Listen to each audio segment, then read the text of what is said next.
할렐루야. 이번 주 내내 계속 비가 와가지고 저는 또 이번 주에 갑자기 이게 감기가 걸리는 게 얘가 여름 감기가 더 독하다고 얘가 안 나가지고 계속 코가 맹맹이 해가지고 목소리도 안 나고 하는데 주일부터 사실 조금 그랬습니다. 그래도 은혜로 여러분 같이 나누기를 소망합니다. 조금 코가 맹맹이라고 해도 양해해 주시고 얘가 제가 또 콧물 감기 약을 먹었더니 약간 몽롱해요. 그래서 제가 설교를 준비하면서 또 읽었던 거 또 읽고 있고 또 읽고 있고 막 그렇게 한 일을 지금 한 며칠째 하고 있는데 그래도 은혜가 있기를 소망합니다. 오늘 우리 같이 은혜 나눌 말씀은 민수기 28장 1절에서 15절 말씀입니다. 영적인 루틴 예배 라는 제목으로 같이 은혜 나눌 건데요. 우리 한 목소리로 봉독해 올려드리겠습니다. 이 말씀은 살아계신 하나님의 말씀입니다. 여호와께서 모세에게 말씀하여 이르시되 이스라엘 자손에게 명령하여 그들에게 이르라. 내 헌물 내 음식인 화제물 내 향기로운 것은 너희가 그 정한 시기에 삼가 내게 바칠지니라.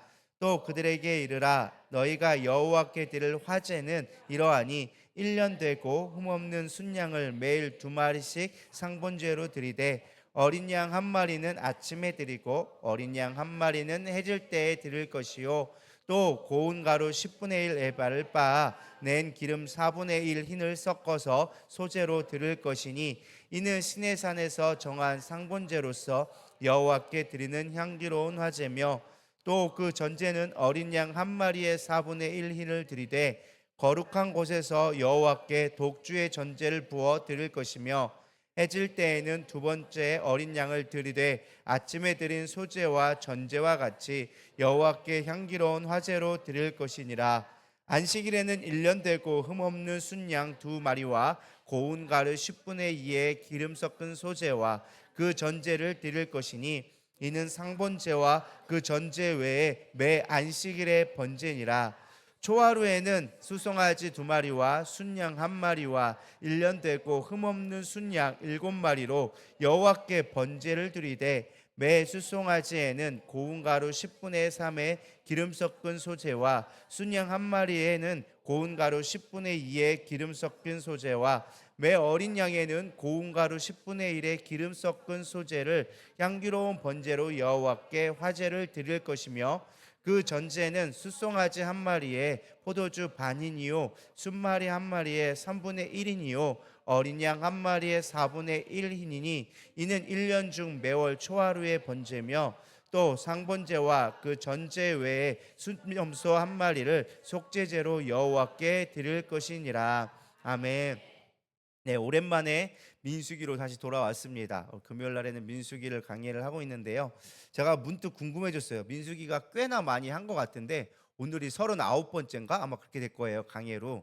그래서 도대체 내가 언제 시작했나라고 제가 첫 걸 찾아봤더니 작년 2월에 시작했더라고요. 그래서 1년 반을 우리가 지금 지나고 있습니다. 38번째, 9번째 됐는데 민수기는 36장까지 되어져 있어요. 그중에 우리가 지금 3분의 2 정도를 지나왔어요. 근데 우리가 어느 정도에 있는지 좀 위치를 조금 확인해야 여러분들이 좀 보기 좋을 것 같아서 정리해 주면 25장까지는 광야의 전이에요. 그러니까 1장부터 10장까지는 광야로 나가기 전 준비 이제 과정이 나오죠. 그리고 11장부터 이제 25장까지가 광야에서 이제 돌아가는 이야기가 나오는 거예요. 근데 사실은 중간에 빼게 해가지고 40년 동안 광야에 있었던 시간들은 쑥 날아가 버리고 사실은 거의 2년에 있었던 이야기를 거의 대부분 이야기를 다루고 있죠. 그런 다음에 이제 광야 모압 땅에 왔는데 지금 들어갔어요? 못 들어갔어요? 아직 못 들어갔어요. 못 들어가서 모압 광야에서 있을 때 하나님이 너희들이 광야에 가나안 땅에 이제 들어가게 될 것인데 들어가게 됐을 때 이제는 좀 기억해야 될 부분들이 있다. 그래서 다시 한번 중요한 거를 되짚어 주는 내용이 오늘부터 시작되는 내용이에요. 그러니까 그 전까지는 앞에 이제 뭐 슬로보아스 딸들부터 시작해가지고 여러 사건들 통해서 모압에 들어가기 전에 사건들을 기록했는데 이제 오늘부터는 이제 28장부터는 36장까지 내용이 거의 가나안에 들어가기 전에 중요한 내용, 꼭 알아야 될 내용, 잊으면 안 되는 내용을 이야기해 주는 거예요. 그래서 어떤 책과 가장 비슷하느냐? 신명기랑 되게 비슷한 내용이 많이 나와요. 신명기가 뭐예요? 모세가 광야에서 죽기 직전에 가나안에 들어가기 전에 이스라엘 백성에게 너희들은 다시금 들어야 된다. 다시금 너희들이 하나님의 말씀을 기억해라. 광야에서 우리가 어떻게 구원받았고 이런 사건이 있었는데 어떻게 하나님이 하셨는지를 되새겨서 절대 잊지 말아라 라고 얘기하는 게 신명기였다면, 쉐마 이스라엘, 이스라엘아 들으라 라고 얘기했다면, 그 내용과 비슷하게 오늘 이 민수기 후반부의 내용은 너희들이 꼭 기억해야 될 내용을 가지고 있어야 된다라는 것을 얘기해 주고 있어요. 근데 28장의 시작이 뭘로 시작하느냐? 이미 레위기에 끊임없이 반복되어진 제사에 대해서 나옵니다. 좀 간략하게 나오긴 하지만 어쨌든 핵심적인 내용을 다시 언급해서 보여줘요. 왜 제사를 이 시기에 가장 중요한 얘기를 반복하면서 꼭 잊지 말라고 할 때 왜 제사가 먼저 나왔을까? 이 부분을 통해서 같이 오늘 좀 은혜를 나누기를 원합니다. 사실 이 제사를 언급해 주신 이유는 하나님과의 관계를 잘 유지하기 위해서예요. 사실 우리가 광야라는 어떠한 정말 힘든 삶이 있지만, 사실 이스라엘 백성에서는 힘든 거였지만은 이스라엘 백성이 하나님이 주신 은혜가 뭐냐면, 광야는 다른 거에 신경 쓸 게 없어. 왜? 먹고 살기도 힘들어. 그러니까 주님만밖에 바라볼 게 없어. 물론 여러 가지 전쟁도 있었지만은 하나님만 바라보면 될 수밖에 없는 상황이었어요. 딴 거에 내가 마음을 뺏길 여유가 별로 없었어. 근데 이제 가나안 땅에 들어가면 문제가 좀 바뀌기 시작합니다. 풍요로운 땅이 있고 수없이 많은 우상들이, 영적인 공격들이 오기 시작하는 거예요. 그 전까지는 삶의 어떤 육체적인 문제였다면 이제 가나안 땅에 들어가면 영적인 공격이 오기 시작하니까 너희들이 가장 먼저 지켜야 될 거는 나와의 관계다. 너희들이 세상 속에서 함몰되지 아니하고 세상에서 너희들이 지지 않으려면 예배가 먼저 되어줘야 된다. 그 예배의 루틴을 만들어야 된다. 그러니까 어쩌다가 한번 이럴 때 드려라 이게 아니라 매일 드리고 매주 드리고 매월 초에 드리고 절기마다 이렇게 나를 찾아라. 거의 1년의 반 이상을 예배에 대한 이야기로 탁탁탁 정해가지고 루틴을 정해서 만드는 거예요. 우리의 신앙도 마찬가지인 것 같아요. 이 루틴이 참 중요한 것 같아요. 우리가 운동을 하다 보면 가장 중요한 게 루틴이거든요. 아침에 딱 눈 떠서 가서 내가 운동하고 그걸 운동을 해야 몸이 그 건강을 유지하게 되어지는 거예요. 제가 이번 한 주는 사실 루틴이 좀 많이 망가졌어요. 왜냐하면은 일단은 지지난주까지는 이제 계속 다니엘 기도를 하느냐고 어쨌든 했지만 그래도 운동은 제가 아침에 했거든요. 이번 주는 아프다는 핑계로 운동을 거의 일주일째 통째로 쉬었어요.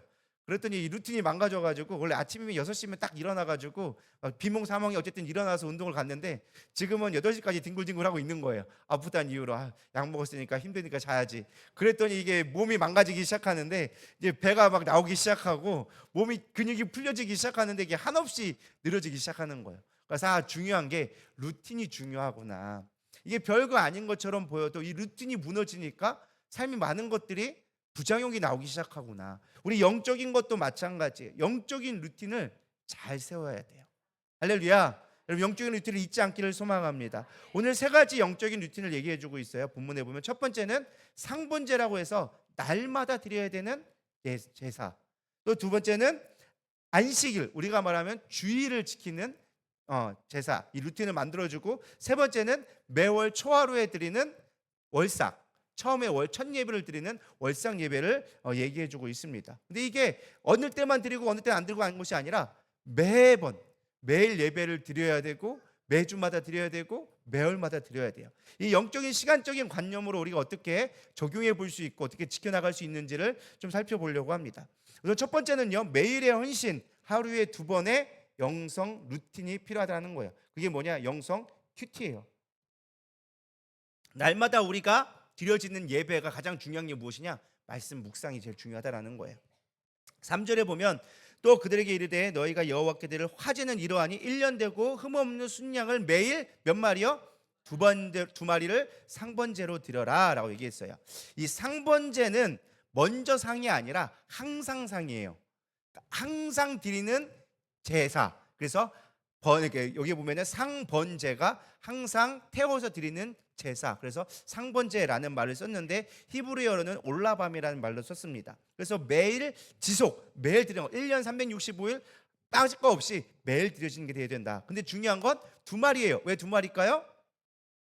아침 저녁으로 드리라고 해서 한 마리는 아침에 한 마리는 저녁에, 그래서 매일 아침과 저녁으로 드려지게 되어집니다. 그래서 보면은 4절에 보면 어린 양 한 마리는 아침에 드리고 어린 양 한 마리는 해질 때에 드릴 것이요 하면서 아침과 저녁마다 제사를 드렸어요. 그리고 이것만 드렸느냐? 양만 드린 것이 아니라 고운 밀가루와 올리브 기름과 섞은 소재물을 드리고, 그러니까 쉽게 말하면 빵 같은 걸 드린 거죠. 거기다가 이제 독한 술, 뭐 그때 당시엔 포도주라든지 아니면은 뭐 알코올성을 갖고 있는 증류수 갖고 있는 것들을 전제물로 또 부어서 드렸어요. 그러니까 쉽게 말하면은 하나님 앞에 아침 진지상을 드리는 거예요. 이해가 되시죠? 아침에 이제 고기에 딱 뷔페 해놓고 그다음에 거기다 떡 한 창 해놓고 이제 딱 와인 한 잔 하실 수 있게끔 아침 블랙퍼스트를 딱 드리고 아침 저녁으로 드렸어요. 요즘에야 삼시세끼 먹으니까 아침 점심 저녁이지만 옛날에는 주로 두 끼를 많이 먹었어요. 그래서 그랬는지 모르겠지만 어쨌든 아침 저녁으로 드려라라는 거예요. 그래서 상번제는 사실 우리에게 주시는 매일의 헌신을 얘기하고 있어요. 매일 아침 말씀을 우리가 먹어야 된다라는 것입니다.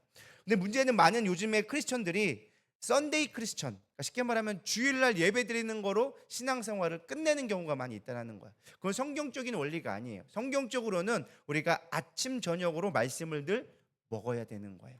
물론 우리가 원래의 예배는 제사를 하나님 앞에 드리는 거지만 우리가 좀 적용을 해본다면 우리가 예배를 드린다는 개념에서 말씀을 늘 하나님 앞에 올려드린다는, 기도를 올려드리고 하는 걸 봤을 때는 아침에 묵상으로 좀 적용해 볼 수 있다라는 것입니다. 그렇지 않고는, 우리가 매일의 말씀을 찾지 않고는 주일을 한 번 들여오면 신앙생활이 비즈니스가 되기가 딱 좋아요. 비즈니스가 뭔지 아시죠?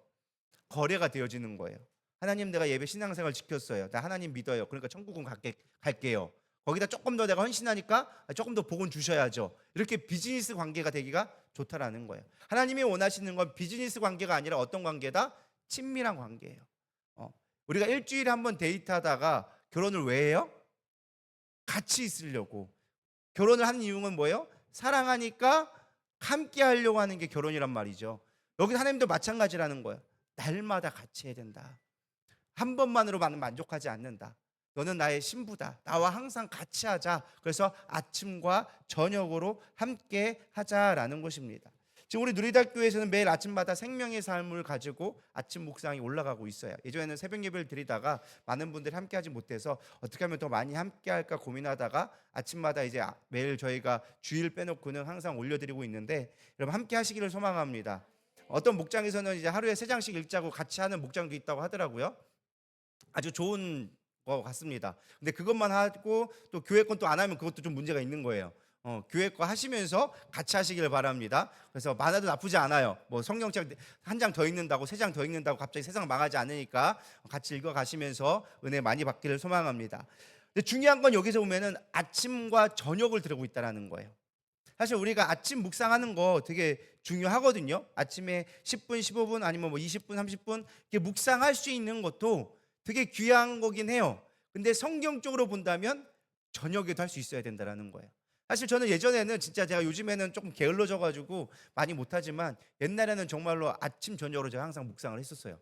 아침에 묵상을 하고 저녁에 그거를 다시 묵상하고 다시 살펴보고 더 추가할 거 있으면 기도하고 올리고 그렇게 해서 항상 아침 저녁으로 제가 묵상을 많이 했었습니다. 거의 한 10년 가까이 이렇게 하다가 이게 목사가 되고 조금 이제 여러 가지 바쁘다는 이유로 아침 묵상하기도 사실 버거워지고 있긴 한데 현실이 좀 그런 것 같아요. 그럼에도 불구하고 제가 해본 결과 아침과 저녁으로 할 때가 은혜가 가장 풍성해요. 해보니까. 그러니까 제가 느낀 게 그거예요. 성경대로 하라는 대로 하면 행복해져요. 근데 우리는 어떻게든 이유 핑계를 대가지고 바빠서 못해, 이래서 못해, 저래서 못해서 성경대로 하는 것 자체를 부담스러워해요. 근데 다 내려놓고 그냥 순수하게 시키는 대로 하잖아요. 여러분 복 받는다니까요. 성경은 되게 단순해요. 내 율례를 따르면 복 받는다니까요. 복을 주시겠다고 약속해 주셨어요. 근데 우리가 말씀대로 안 사니까 복을 못 받는 거예요. 여러분 말씀대로 순종할 수 있기를 축복합니다. 그래서 아침 저녁을 하는 게 가장 좋아요. 그래서 가능하면 아침에 묵상을 해놓고 저녁에 다시 한번 보고 그걸 내가 말씀대로 살았는가, 내가 또 혹은 잊은 것이 없는가 라는 것들을 짧게 기도하는 것만으로도 여러분들이 아침 저녁으로 충분히 묵상할 수 있다라는 것입니다. 그래서 우리가 늘 이렇게 매일매일 드릴 수 있는 상번제를 잘 지켜갈 수 있기를 축복합니다. 그럴 때 여러분 한 1년만 그렇게 해보세요. 다른 사람은 몰라도 나는 알아. 내가 하나님 앞에 복 받고 있다라는 거. 여러분들이 힘들어도 늘 아침 저녁으로 주님을 찾기를 소망합니다. 두 번째는 매주의 헌신이에요. 주일에 갑절의 헌신이라고 말정해봤는데 9절부터 10절에는요 안식일 날 드릴 예물이 나와져 있어요. 왜 갑절의 헌신이라면은 이게 따로가 아니에요. 그러니까 상번제 매일 드려지는 거에 똑같이 하나를 더 올려줘요. 주일날에는, 안식일에는. 그래서 곱하기 2가 되어져요. 그러니까 양도 2마리던 거를 1마리씩 더 드려가지고 2마리 드리는 거예요. 그래서 온전하게 드리는, 온전하게 헌신되어지는 것을 의미하는 게 안식일이에요. 그러니까 이 한 주의 시작은 온전하게 나의 것이니까, 여기서 안식일은 끝나는 날이 아니에요. 우리에게는 뭐예요? 새로운 시작이에요. 한 주의 시작이기 때문에 새로운 시작은 내 것으로 드려라. 항상 성경에 보면 첫 열매, 처음 거는 다 내 거다. 자식들도 첫 것도 내 거고, 물건을 드린 것도, 열매도 첫 것이 다 내 거다. 그래서 첫 열매를 드려라 하는 것처럼 한 주의 시작을 갑절로 온전하게 드리면 너희의 삶을 풍성하게 해줄게 라는 게 주일의 약속이라는 거예요. 그래서 갑절의 헌신이라고 나와져 있는데, 우리가 일요일을 쉬는 날을 왜 세상에서 뭐라고 부르는 줄 아세요?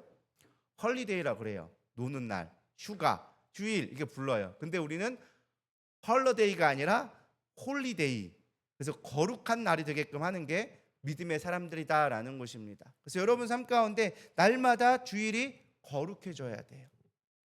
그래서 이 주일이라 부를 때 원래 우리가 주일이라 부른 이유는, 우리는 안식일을 지키지 않아요. 안식일은 원래 토요일이 맞아요. 우리는 주님이 부활하신 날을 기념해서 매주마다 부활을 기념하기 때문에 주님의 날이라고 해서 주일이라고 부르는 거예요.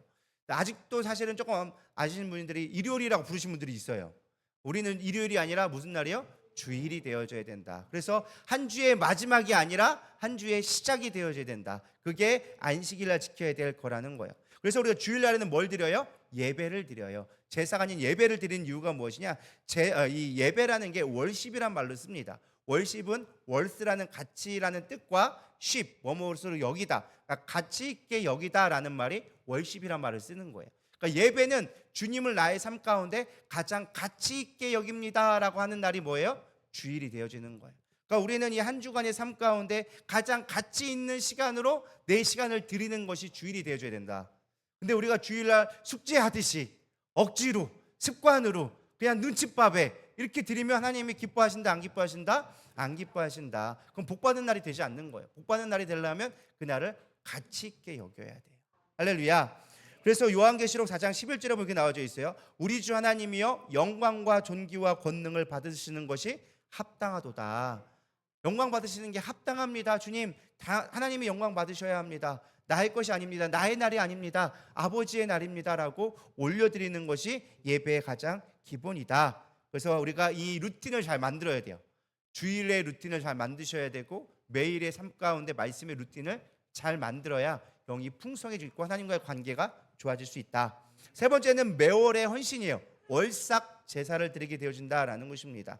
물론 요즘에는 월색 예배가 많이 사라졌어요. 예전에만 해도, 제가 어릴 때만 해도 매월 초에 월삭 새벽 예배라고 해가지고 매월 첫날 새벽은 무조건 다 새벽 예배로 드렸어요. 첫날 아침, 그러니까 그 달의 첫날에 가장 아침 시간을 하나님 앞에 드리자. 그래서 월삭 새벽 예배를 드렸었어요. 제가 어릴 때만 해도. 근데 어느 순간 저도 정신 차려 보니까 그게 없어졌어요. 많이 없더라고요. 그죠? 여러분 여기 월삭 새벽 예배 들어본 적 계신 분 계시나요? 아마 신고사님 옛날에 좀 들어보셨나요? 월삭 새벽 예배? 거기는 뭐 항상 들으시니까 뭐 그냥 그런가 보다 뭐 그럴 것 같긴 한데, 사실 옛날에는 좀 월삭 새벽 예배를 좀 특별하게 들었었어요. 특별히 뭐 장로교라든지 이렇게 조금 전통을 중시하는 교회들은 월삭 예배를 되게 크게 드렸어요. 막 조금 빡시게 드리는 데는 권사님들은 다 한복 입고 오셔야 됐어. 그날만큼은 다. 그러니까 그만큼 조금 깊이 있게 드렸었는데, 이게 시대가 조금 바뀌어가면서 요즘에 월삭 예배 드리는 교회를 보기가 많지 않아진 것 같아요. 잘 못 본 것 같아요. 근데 우리는 그래도 조금 우리는 월삭 예물이라도 드려보자 그래가지고 우리가 월삭 예물이라도 드리고 있는데, 사실은 월삭 새벽 예배 정도는 우리가 좀 각오하고 드리는 게 좀 좋지 않을까라는 생각도 제가 설교를 준비하면서 고민만 해봤어요. 아직 실천할 능력은 없고, 여러분이 과연 몇 명이나 나올까 싶은 생각에 고민이 되긴 하지만은 한 번은 좀 부활은 시켜야겠다. 매월 첫날 새벽의 예배는 한 달을 하나님 앞에 올린다는 의미로 우리가 월삭 새벽 예배 정도는 한 번은 해볼 필요가 있지 않을까. 그래, 한 달에 한 번이니까, 그죠? 뭐 매주 나름 여러분들 고민이 될 건데, 어차피 나오실 분밖에 나오고 안 나오지만 한 달에 한 번이니까 할만하겠다. 우리가 1년에 많이는 안 드려요. 고난주간이랑 월삭 새벽 예배 정도까지는 해보지 않을까 하는 생각을 좀 갖고 있습니다. 어쨌든 이날은 그래서 새로운 달, 내 한 달 하나님 앞에 올려드리겠다. 그래서 이날은 로시 호데시라는 말로 해서 거룩한 날로 했어요. 근데 특별히 이때 드릴 때는 좀 몇 가지 특징이 있는데 은나팔을 불었어요. 성경에 보면 두 가지 나팔이 나와요. 하나는 양각 나팔이라고 해서 이 양을 뿔로 해서 만드는 뿔나팔이 있고, 그 다음에 은으로 만든 길게 뿜어서 낼 수 있는 은나팔이 있어요. 근데 이 은나팔은 사실 제사장만 부르는 거고, 주로 썼던 게 어떤 그 지파들의 행군을 한다거나 어떤 제의식 할 때만 특별히 불렀던 게 은나팔이에요. 그러니까 은나팔은 좀 순결의 의미 아니면 질서의 의미를 갖고 있는데, 특별히 이날에는 정결, 속죄의 의미로 갖고 있어서 제사장이 은나팔을 길게 불었다고 합니다. 그래서 이 월삭 제물의 가장 큰 특징은 속죄의 제사예요. 죄를 사함받기 위한 제사. 그러니까 매월 처음의 시작은 우리의 죄를 깨끗이 씻고 하나님과의 올바른 관계로 시작하겠습니다라는 것으로 시작되어지는 것이 이 월상 예배예요. 그래서 우리도 마찬가지인 것 같아요. 현대임에서는 좀 아까도 얘기했지만 많이 쇠퇴해졌지만, 우리가 한 달을 좀 시작할 때 적어도 첫날 정도에는 우리가 정말로 좀 진정한 회개의 예물을 드리고, 하나님, 내가 거룩하게 또 다시 한 달을 살아보겠습니다, 하나님 도와주세요, 인도해 주세요라고 구하는 게 성경적인 원리를 갖고 살아갈 수 있을 것 같습니다. 그럼 그렇게 되기를 축복합니다. 그래서 제가 성경을 준비하면서 또 배우는구나. 그래, 월삭을 다시 한번 좀 살려야겠다. 성경대로 살아야지 복받지. 우리가 뭐 엄청 세상에 자랑할 것도 없지만은 성경대로 사는 게 축복이다 생각을 가지고 나중에는 한번 조금 부활을 시켜보려고 하고 있습니다. 근데 처음부터 하자가면 시험 될까봐 기도하면서 좀 준비하면서 하려고 합니다.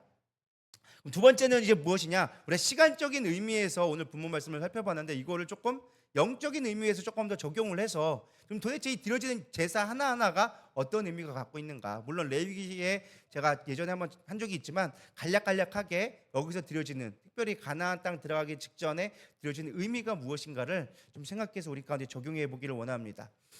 단순하게 사실 매일, 매주, 매월 예배의 루틴을 갖는다라는 이 교훈은 무엇이냐면, 단순하게 헌금 잘하고 예배 잘 드려라 라는 것을 의미하지는 않습니다. 아까도 얘기했지만 이 루틴의 목적은 뭐예요? 관계. 너희들의 이방 신들에게 시선 빼앗기지 말고 나만 바라봐 라는 좋은 관계가 되기 위한 거다라는 것입니다. 근데 중요한 건 관계라는 걸 제가 좀 생각을 해봤어요. 여러분, 좋은 관계가 되려면 어떻게 해야 될까요? 자, 효경이랑 저랑 관계가 좋아지려면 어떻게 하면 관계가 좋아질 수 있을까요? 일단 자주 만나야 된다. 아까 시간적인 거니까 어쨌든 자주 만나면 정이 들겠죠, 아무렴. 근데 꼭 자주 만난다고 꼭 다 좋은 건 아니더라고요. 오래 싸울 때도 있어.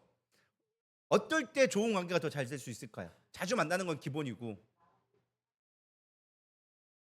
상대의 마음을 좋게 해줘야겠죠. 만나는데 매번 불편하게 얘기해봐. 넌 생긴 게 왜 이렇게 생겼어? 너는 뭐 왜 그래? 맨날 만날 때마다 이런 얘기만 한다고 하면 그 사람하고 친해질 수 있을까요? 절대 친해지기 어렵다라는 거예요.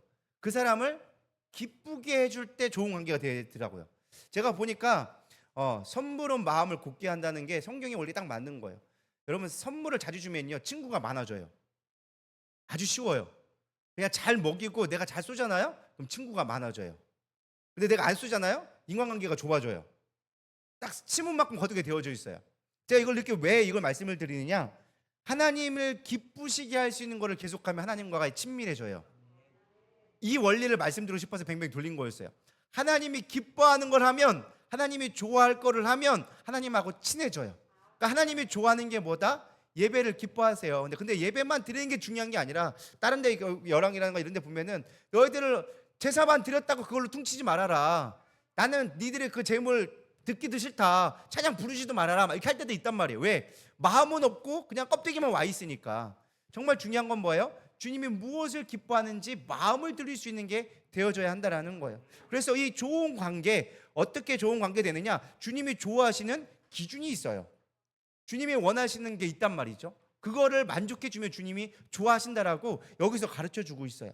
첫 번째는 무엇이냐? 번제물로 드려라 라고 얘기하고 있어요.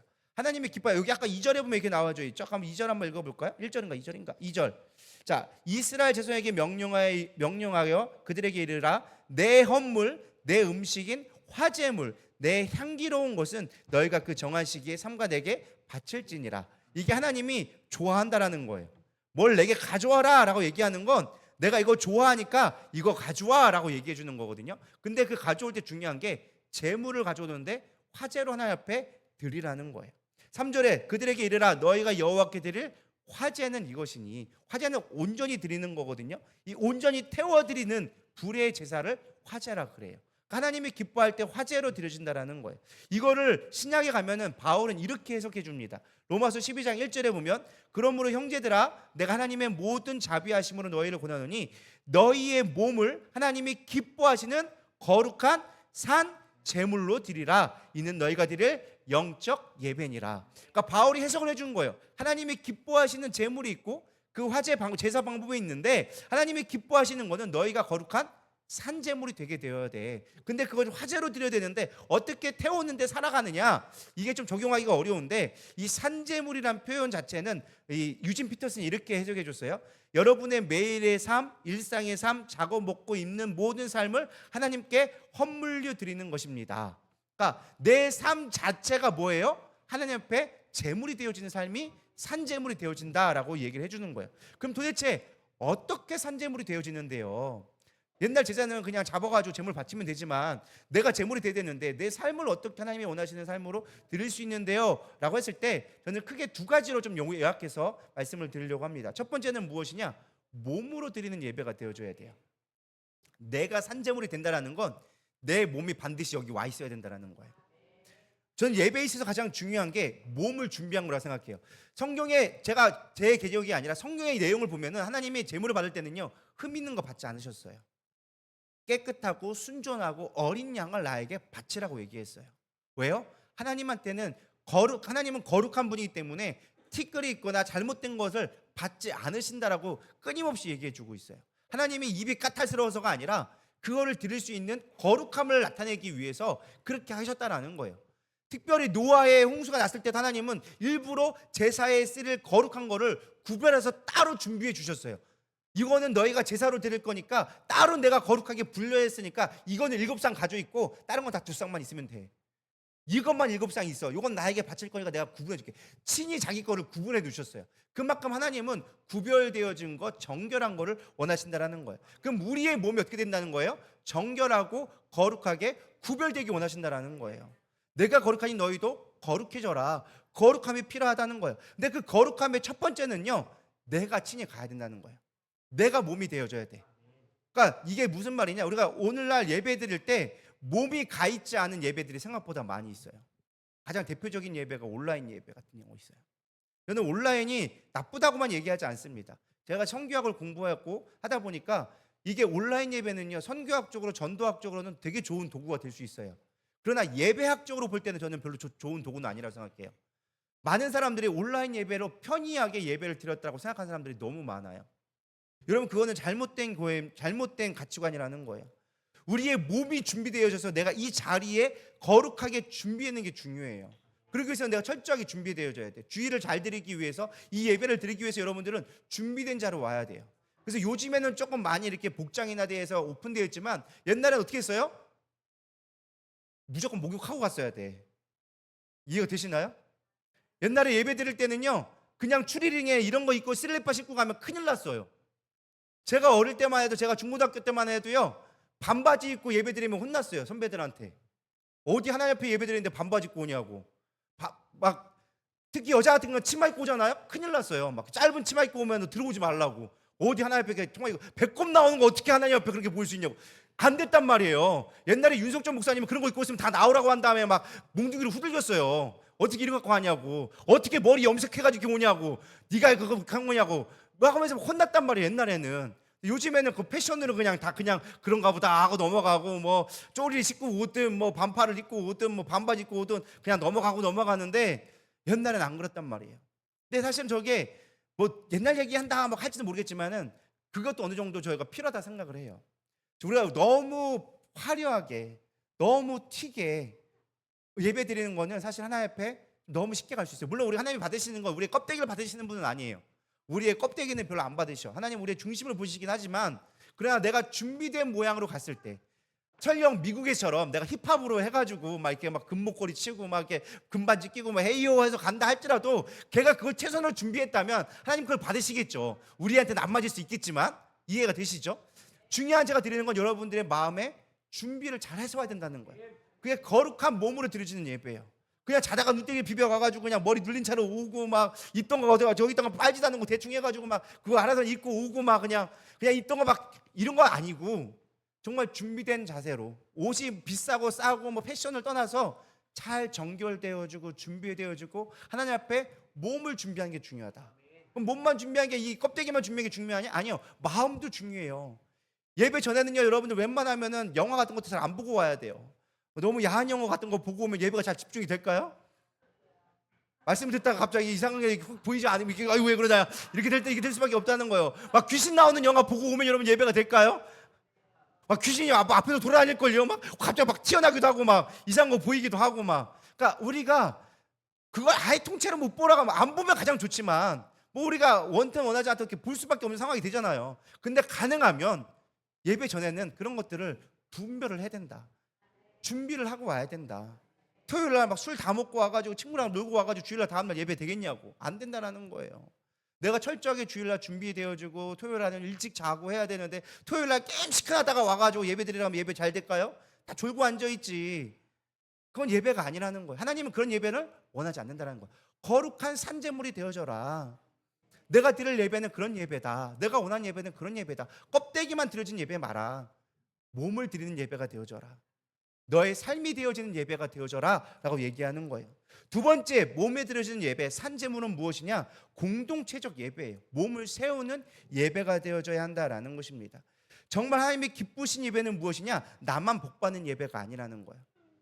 몸된 교회라고 얘기했을 때 여러분 몸은 뭘 얘기하는 거예요? 우리 지체를 얘기하는 거예요. 교회를 얘기하는 거예요. 근데 여러분들 예배를 드린다, 내가 거룩한 산 제물을 해서 몸을 드린다라는 것은 내가 이 소속된 교회로서 온전한 지체로 교회를 세워가는 예배가 되어져야 한다라는 거예요. 근데 많은 사람들이 현대인의 가장 큰 문제가 무엇이냐? 개인주의적 예배가 너무 강해. 나만 잘하면 된다 생각하는 거야. 내가 오늘 말씀 은혜 받고 내가 오늘 찬양 잘 부르고 기도 많이 하고 가면 그걸로 만족하는 거야. 아니요. 진짜 하나님이 원하시는 예배는 몸을 세우는 교회예요.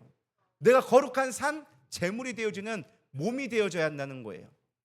그래서 예배 참석했다고 예배를 드리는 것이 아니라 교회에 소속되어져서 교회를 세워가는 예배를 만들어야 된다라는 거예요. 어떤 목사님이 이렇게 비유하더라고요. 여러분들 제가 악수할 때 제가 이렇게 해서 악수를 해요. 여러분 이 악수할 때 나쁠까요? 기분 좋을까요? 기분 나쁠까요? 기분이 뭐 괜찮을까요? 뭐 그냥 그렇겠죠. 목사님 악수한 거 좋아하겠죠. 예배 끝나고 만져줘 악수를 하고 가면. 근데 만약에 제 팔이 떨어져 있어. 여기 득거리에 떨어져 있어. 이걸로 악수를 한다면 여러분 어떨 것 같아요? 징그럽거나 무섭거나 뭐 섬찟하겠죠. 기분은 별로 안 좋을 거란 말이에요. 제가 왜 이렇게 얘기를 드리느냐? 우리가 몸된 교회로서 소속되어진 지체로서 하나님의 일을 할 때는 거리낌이 없어. 불편하지 않아. 당연한 거야. 좋기도 할 수 있어. 근데 몸에 떨어져 있는 상태로 나와 있는 건 무섭다라는 거예요. 영적으로 옳지 않다라는 거예요. 제가 왜 예배를 이런 얘기를 드리냐? 어떤 사람들은 예배를 드리는데 내가 소속되어진 교회가 아닌 다른 교회에서 예배 드리는 것도 된다라고 생각할 때가 많이 있어요. 예배 하나님 안 받으시는 분 아니에요. 어떤 하나님은 전 세계 우주 우리가 있는 이 반대편에도 지구 반대편에도 예배를 드려. 아프리카도 예배 드리고 미국도 예배 다 예배 드려. 수밖에 수천만의 교회가 있어. 근데 중요한 건 내 교회가 있냐가 중요한 거예요. 손이라고 다 똑같은 손이냐고. 내 몸에 붙어 있어야 내 몸이지 내 손이지. 이 손이 떨어져서 땅에 떨어져 있으면 딴 데 가서 붙어 있으면 그건 뭐다? 이상한 거다. 만약에 제 팔이 우리 김몽 고사님 머리에 붙어 있다. 여러분 그거 어떻게 해보겠어요? 괴물이지 그게. 아무리 내 손이 기능을 잘하고 혼자 활동한다 할지라도 팔이 3개 붙어있고 막 이러면은 이상하다라는 거예요. 내 팔은 나한테 붙어 있어야 온전한 몸이 될 수 있다라는 거예요. 거룩하다는 건 그런 말이에요. 여러분 교회에 몸된 소속된 교회에서 온전한 교회를 세우고 그곳에서 예배를 드리고 그곳에서 하나님을 만나야 온전한 지체가 될 수 있는 건데, 나는 예배만 드리면 돼 해가지고 다른 교회 가가지고 거기서 드리고 한 주는 여기서 드리고 한 주는 저기서 드리고, 내가 소속되지 못한 교회는 내가 아무리 지체로서 온전히 활동한다 할지라도 온전치 않은 모습이라는 거예요. 징그러운 거, 영적으로 보면 징그러운 거고 흉측한 거고 괴상한 거예요. 이해가 되시나요? 여러분 거룩한 몸으로 예배드린다는 게 무엇인 줄 알아야 돼요. 내가 예배만 잘 드렸다 헌금됐다가 끝이 아니라는 거예요. 내게 소속된 교회 안에서 지키는 게 중요한 거예요. 그래서 정말로 지구 반대편에 있지 않은 이상은 웬만하면 내 교회에서 드리는 게 온전한 모습이라는 거예요. 내가 있어야 될 자리에 있는 게 중요한 것이지 내가 예배만 드렸다라는 것만으로 착각하면 안 된다는 거. 물론 하나님은 시공간을 초월하시고 장소에 예배 받지 않기 때문에 어디서든 예배 받으셔. 그러나 몸된 교회로서 우리가 지체의 역할은 주어진 게 있다는 거예요. 여러분 예배를 잘 드리고 싶어요? 그러면은 몸된 교회를 섬기는 거예요. 그래서 여기에 붙여주신 거예요. 다른 교회 좋은 교회 많아요. 솔직한 얘기로 설교 잘하는 목사님도 수두로 빽빽하고 시스템 잘 되는 교회도 너무 많고 너무나 아름다운 찬양 부르는 데 너무 많아요. 그 교회는 그 교회야. 근데 내 교회는 아니야. 좋은 교회는 맞아. 근데 내 교회는 아니야. 여러분 이거를 구분할 수 있어야 돼요. 근데 요즘의 시대 사람들이 이걸 구분을 못해. 여기가 이거 좋은데 목사님 저기 교회 갔더니 이게 좋고요. 저기 갔더니 이게 좋거든요. 근데 네 교회 아니잖아. 아니 옆집에 황금송아지 있으면 무슨 소용이 있냐고. 내게 아닌데. 안 그래요? 어차피 하나님 같은 하나님 아니냐고. 같은 하나님이지. 근데 너에게 맡겨진 지체가 여기 있는데 손바닥이 발바닥이 붙어있으면 올바른 모습이냐고. 아니잖아요. 손바닥이 발바닥이 붙어있으면 그 이상한 사람이라고 얘기하면서 왜 나는 손바닥인데 발바닥이 붙어있으려고 얘기하냐고. 다른 기관이 있다는 거예요. 각자의 주어진 몫이 있고 각자의 주어진 교회가 있다는 거예요. 목회도 해보니까요, 내 양떼가 있고 아무리 좋은 성도가 정말 훌륭하고 정말 탐나는 성도가 있어도 내 성도 아닌 사람은 아닌 거야. 믿으십니까? 우리에게 붙여진 교회가 어딘지, 내가 소속된 교회가 어딘지를 아는 것이 몸된 교회예요. 그래서 여러분 산제물로 드린다라는 게 그런 의미예요. 내 거룩한 산제물 드려진 건 내가 있는 소속된 교회 안에서 몸된 교회로 거룩하게 살아가는 거예요. 그게 몸으로 드려지는 예배다. 여기 드려지는 화제의 예배에 해당된다라는 거예요. 두 번째는 이 화제물에다가 뭐가 되느냐? 소제물이 추가되어져요. 이 소제는 무엇이냐? 우리의 예물에 해당되어져요. 사실 소제는요, 성경에 보면 예물이 없는 예배는 없다라고 얘기해주고 있습니다. 고린도후서 9장 7절 한번 보겠습니다. 시작. 각각 그 마음에 정한 대로 할 것이요 인색함으로나 억지로 하지 말지니 하나님은 즐겨내는 자를 사랑하시느니라. 하나님은요, 우리를 거저 핏값으로 다 사셨지만 하나님은 그렇다고 공짜를 좋아하시는 분은 아니세요. 하나님은 솔직한 말만 성경 잘 보세요. 하나님 받으시는 거 되게 좋아하세요. 예물 되게 좋아하세요. 내가 좋아하는 예물이다. 뭘 받으시는 거 되게 좋아하시는 분이세요. 없어서가 아니라 그걸로 우리의 마음을 확인하고 싶어 하시는 분이세요. 그렇기 때문에 신명기 16장 16절 17절에 보면 이렇게 나와 있습니다. 너희 중 모든 남자는 1년에 3번 곧 무교절 7.7절 초막절에 내 하나님 여호와께 택하신 곳에 여호와를 배웁되 빈손으로 여호와를 배웁지 말고 각 사람이 내 하나님 여호와께 주신 복을 따라 그 힘대로 드릴지니라. 얼마 내라는 건 얘기하지 않아요. 없으면 없는 대로, 있으면 있는 대로. 제사도 보면요, 참 재미있는 게 없는 사람에게는 비둘기, 집 비둘기도 없으면 그냥 산에서 잡아와서 드려. 산비둘기는 야생에 있는 거예요. 야생 비둘기예요. 그거라도 잡아가지고 드려. 좀 더 있으면 양 드릴 수 있으면 양 드리고, 없으면 염소 드리고, 그거보다 좀 더 있다? 그러면은 뭐 송아지 드리고, 송아지 뭐 있으면 황소 드릴 수 있으면 드리고, 있는 힘껏 드려. 힘껏 주면 내가 그만큼 채워줄게. 너희들이 드릴 수 있을 만큼 드려라. 없으면 없는 대로 말어 그래. 없으면 나가서 잡아와서라도 드릴 수 있는 그 마음이 중요한 거지. 나는 너희들의 마음을 받기 원한다. 크기는 중요치 않다. 여기다가 나오잖아요. 얼마 드려라가 아니라 너희들이 즐겨낸 걸 사랑하는데 마음에 정한 대로 할 것이요 또 너희들에게 있는 힘을 다해 드려라 라고 얘기하는 거예요. 하나님은 받는 자체가 기쁜 거지 얼마짜리냐는 중요치 않아. 10원짜리를 드리든 만원짜리를 드리든 100만 원을 드리든 1000만 원을 드리든 내 마음의 기쁨으로 드릴 수 있는 것을 좋아하신다. 자원하여 기쁨으로 드리는 걸 좋아한다. 근데 안 드리는 것보다는 드리는 걸 좋아한다. 이해가 되시죠? 그래서 여기 보면은 소재물은 우리의 예물에 해당되어져요. 그래서 예배할 때는 여러분 금액은 중요치는 않지만 최선을 다해 드리는 거. 금액 중요치 않다니까 맨날 5,000원짜리만 정해놓고 드린다. 사실 그건 하나님이 기뻐하지는 않는 거예요. 내게 주어진 능력 안에서 힘을 다해 드릴 수 있는 걸 기뻐하신다. 그럼 하나님이 채워주신다라고 약속하는 거예요. 그거를 기뻐하시고 그런 자와 좋은 관계를 맺는다. 이해가 되시죠? 지금 우리가 이거 하는 이유가 뭐예요? 좋은 관계를 맺기 위한 거예요.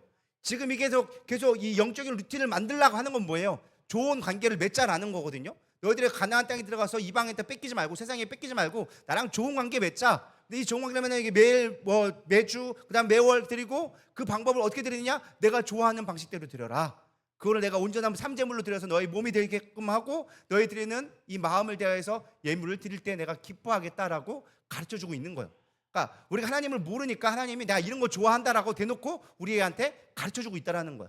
그럼 우리가 그대로 향하면 하나님이 좋아하실까요? 안 좋아하실까요? 좋아하신다. 마지막 세 번째는요, 전제물로 열정을 들어라. 열정과 희생을 들어라라는 거예요. 전제는요, 포도주나 독주, 액체로 된 거예요. 그 액체된 거 위에서 부어서 드려지는 거거든요. 근데 이거를 어떻게 비유를 했느냐? 우리의 땀과 물과 헌신으로 비유를 해주고 있어요. 그러니까 우리가 예배를 드릴 뿐만 아니라 헌물을 드릴 뿐만 아니라 우리의 땀도 드리는 거예요. 그러니까 여러분들이 수고하고 주방 봉사하고 막 교회 봉사하는 것도 뭐다? 전제물로 드리는 거예요. 액체를 드려듯이 여러분들을 짜가지고 집을 내시길 바랍니다. 땀을 내고 눈물을 내고 콧물을 내고.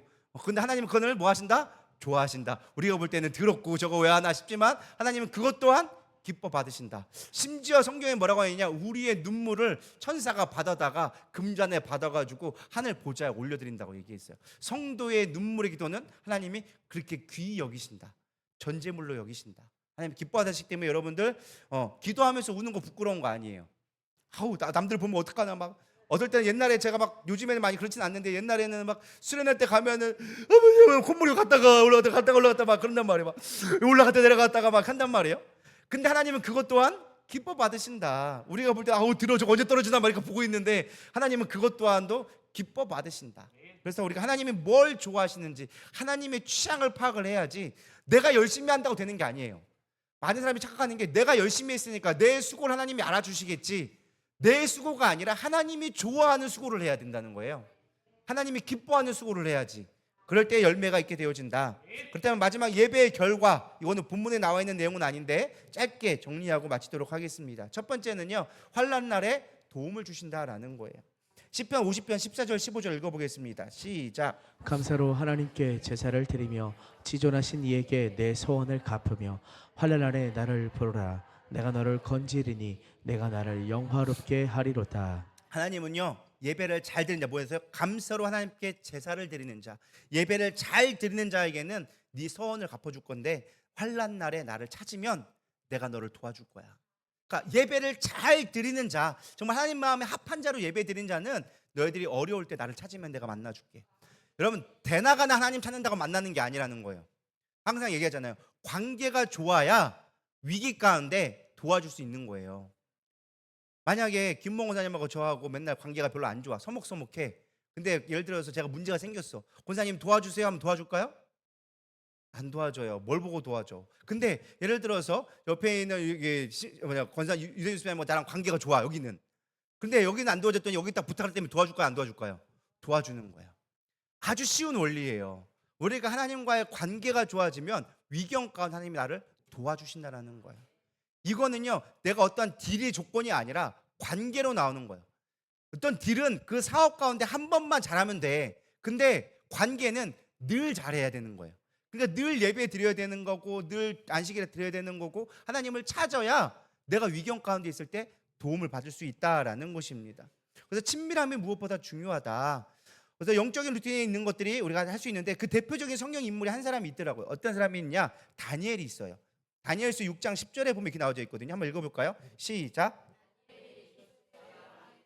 것을 알고도 자기 집에 돌아가서는 윗방에 올라가 예루살렘으로 향한 창문을 열고 전에 하던 대로 3번씩 무릎을 꿇고 기도하며 그의 하나님께 감사하였더라. 자, 이게 어떤 사건이냐면은 다니엘이 좀 인정을 받게 됐어요. 근데 주변에 있는 고관들이 얘가 이방인인데 와가지고 바벨론 사람들이 막 상경해야 되는데 지금 막 총리가 되어져가지고 사람들 앞에 막 인정받기 시작하는 거예요. 그러니까 사람들이 안 입고 온 거지. 근데 얘를 잡으려니까 털어서 먼지 안 나는 사람 없다고. 얘는 털어도 먼지가 안 나오는 거야. 워낙 청결하게 살고 워낙 사람들 앞에 본이 되어지고 뭐 흠집을 내려고 흠집이 될 수 없는 거. 그래서 방법을 내다가 고관들이 협상 모의를 해서 어떻게 할까 하다가 얘는 매일마다 기도하더라. 그러니까 왕한테 가서 조서를 내게 만들어가지고 한 달 동안 진짜 왕을 섬기는 사람이 누구인지 알 수 있도록 모든 신들을 섬기지 말게 하고 오직 왕한테만 절하게 하라고 법 조령을 내려주십시오. 그러면 진짜가 아닌지 가짜를 알 수 있습니다. 왕한테 한 거예요. 그러니까 왕의 입장에서 보면 어떻게 할까요? 자기를 높이겠다는데 좋으니까 그래 조서한다고 도장 꽉꽉 찍어줬네. 근데 그거를 알고도 불구하고 다니엘은 뭐 하는 거예요? 습관을 따라 하나님 앞에 기도하러 올라간 거예요. 올라가서 창문을 열고 3번 무릎 꿇고 하나님 앞에 예배하면서 하나님 앞에 오히려 뭐 했더라? 감사했더라. 우리 같으면 뭐라고 하겠어요? 저거 싸가지 없는 것들 왜 나를 괴롭히냐고 하나님 책망해달라고 할 건데도 불구하고 그렇게 원망하는 것이 아니라 하나님 앞에 감사하였더라.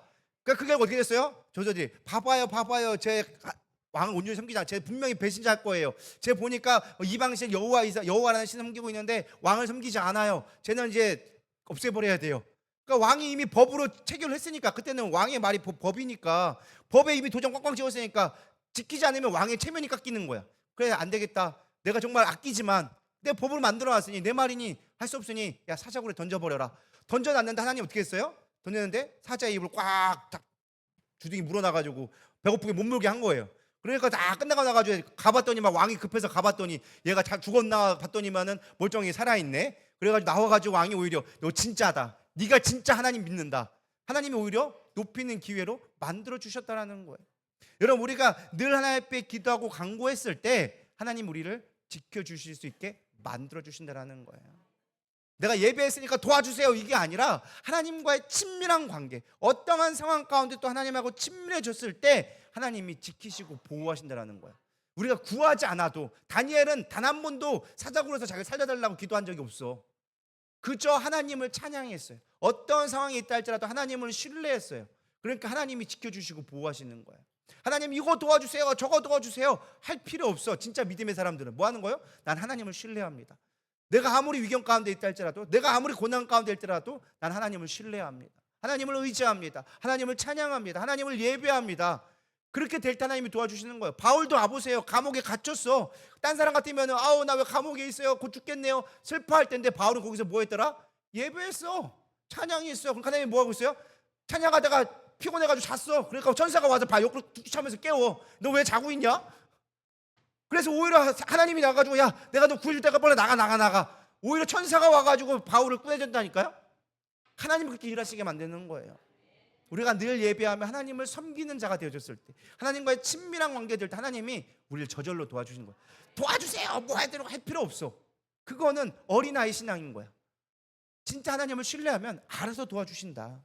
그래서 마틴 루터는 이렇게 얘기합니다. 내가 하루에 3시간 기도하지 않으면 사탄이 승리를 거둔다. 나에게서 오늘 할 일이 너무 많기 때문에 나는 기도할 수밖에 없다. 왜? 내 힘으로 되지 않으니까. 나에게 위경이 있을 때, 나에게 힘들 때 나를 도와주실 분은 하나님밖에 없다. 그래서 늘 하나님을 찾을 수밖에 없다라는 거예요. 그게 우리 삶 가운데 놀라운 축복이 되어진다라는 거예요. 여러분, 예배는 귀찮은 게 아니에요. 하나님과 친밀한 관계를 맺는 거고, 그 친밀한 관계에서 우리가 이겨낼 수 없는 수없이 많은 문제를 해결받을 수 있는 유일한 길이 되는 거예요. 이 축복을 빼앗기지 않기를 소망합니다. 억지로 가야지. 오늘 비도 오는데 힘들어 죽겠는데 꼭 가야 되나? 그냥 유튜브로 보면 안 될까? 그냥 편하게 가면 안 될까? 아니요. 내가 이 자리에 나와 있고 하나님을 신뢰하는 마음이 있을 때 하나님은 일하기 시작한다.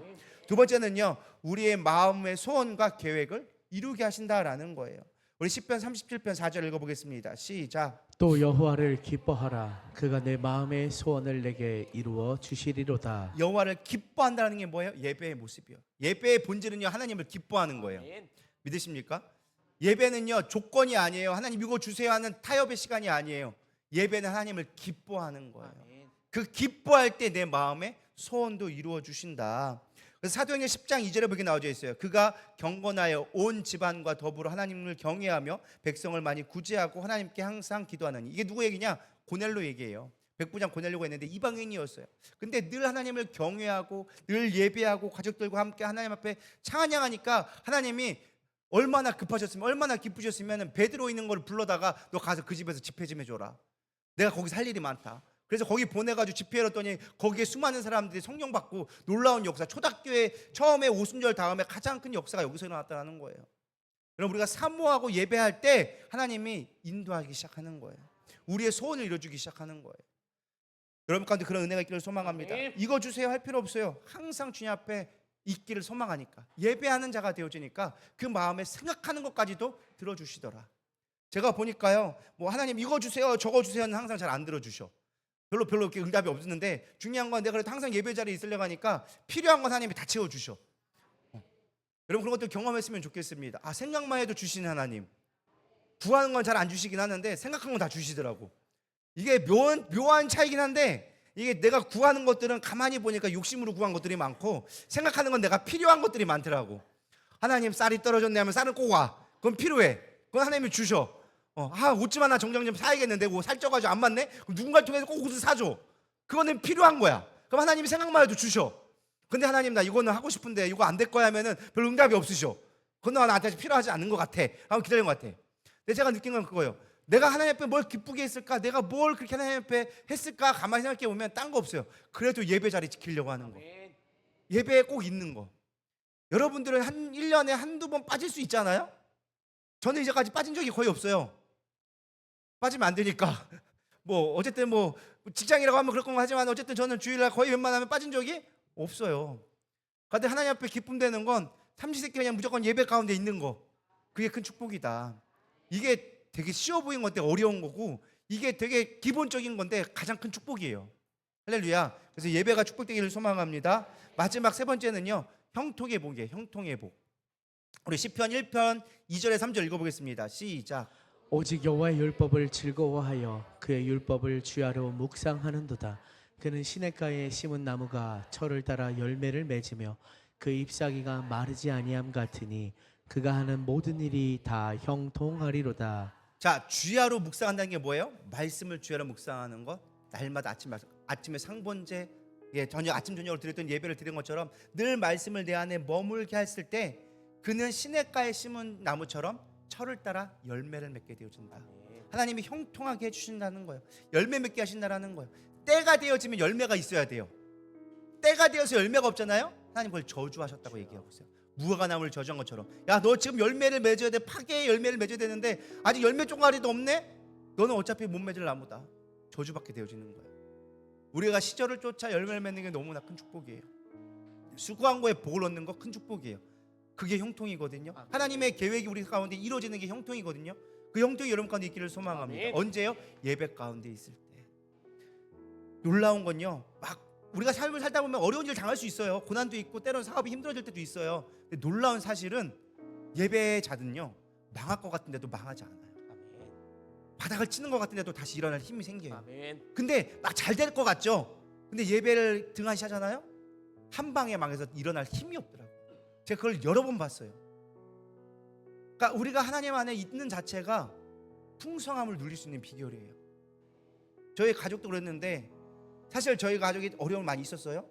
근데 예배자로 살아가니까 하나님은요, 망하게 했다가도 가장 복된 자로 만들어 주셨어요.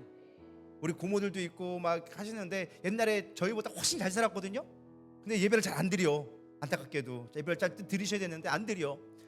이게 부자가 될 것처럼 보였단 말이에요. 근데 삶이 온전하지가 않아. 안타깝게도 너무 안타까워요 그게. 그래서 예배 안에 있는 게 복이다. 할렐루야. 여러분 예배의 축복을 누리지 빼앗기지 않기를 소망합니다. 이거 한 절 읽고 끝나겠습니다. 이 율법책을 내 입에서 떠나게 말며 주야로 그것을 묵상하며 그 안에 기록된 대로 다 지켜 행하라. 그리하면 내 길이 평탄하게 될 것이며 내가 형통하리라. 여러분 이 말씀 꼭 붙들고 가기를 소망합니다. 하나님 우리가 영적 루틴을 갖기를 원하세요. 늘 예배로 승리하는 자가 되기를 소망합니다. 이렇게 됐을 때 주시는 그 축복 오늘 말씀의 마음판에 새겨가면서 우리 기도로 나가도록 하겠습니다. 날마다 숨쉬는 순간마다 우리 매일 주님을 바라보겠습니다. 고백하는 마음으로 찬양하고 기도하겠습니다.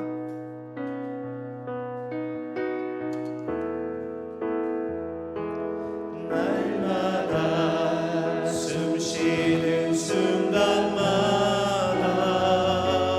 내 앞에 어려운 일 보내 주님 앞에 이 몸을 맡길 때 슬픔 없네 두려움 없네 주님의 그 자비로운 손길 항상 좋은 것 주시도다 사랑스레 아픔과 기쁨을 수고와 평화와 안식을 날마다 주님 내 곁에 계셔 자비로 날 감싸 주시네 주님 앞에 이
기도하면서 하나님의 가나안 땅 들어가기 전에 그 이스라엘 백성에게 부탁하신 것이 바로 영적인 루틴을 갖는 것이었습니다.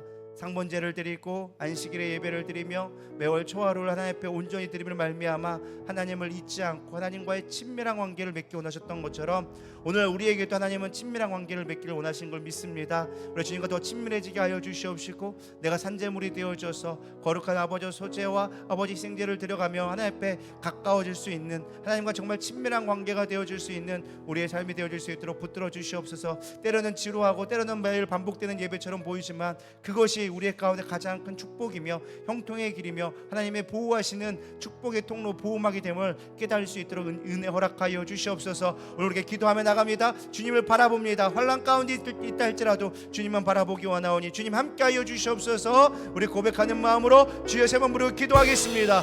주여 주여 주여. 하나님 우리 가운데 하나님의 진정한 은혜가 있기를 소망합니다.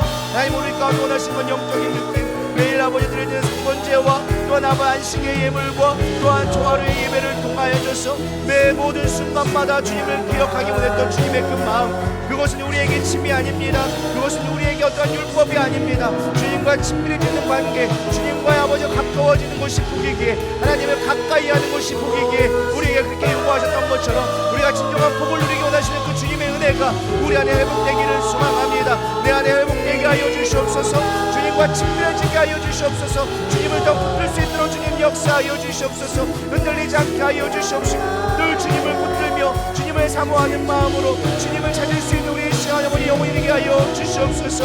우리 안에 있는 자들 있습니까? 예배드리게 아버지 어려운 자들이 있습니까? 그들 마음 가운데 주님 찾아가 주셔서 주님의 정말 하나님의 큰 은혜임을 깨닫게 하여 주시옵시고 날마다 주의 은혜로 풍성해질 수 있는 주의 백성 되게 하여 주시옵소서. 이 자리에 함께하지 못한 자들도 있습니다. 주님 그들을 붙들어 주시옵시고 위로하여 주시옵시고 힘주셔서 넘어지지 않게 하여 주시옵시고 정말 날마다 주님의 도우심, 주님의 붙드심, 주님의 회복하심을 경험할 수 있도록 주님 역사하여 주시옵소서.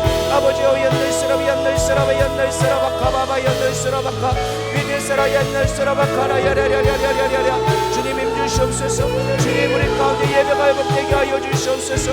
주님을 찾고 주님을 붙드는 우리의 삶이 되게 하여 주시옵시고 늘 날마다 주님의 뜻 가운데 있을 수 있도록 주님 인도하여 주시옵소서. 위들스라 연날스러 웨칸날스러 와칸날스러 연날스러 웨칸.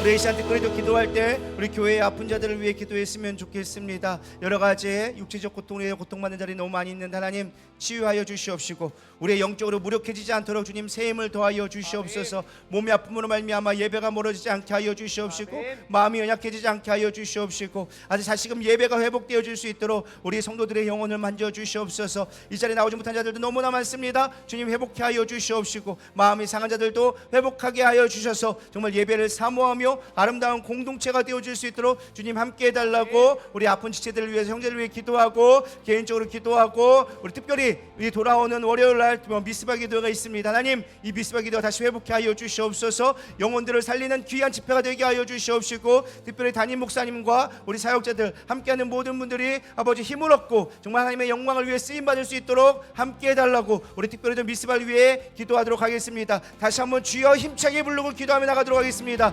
기도하시겠습니다. 주여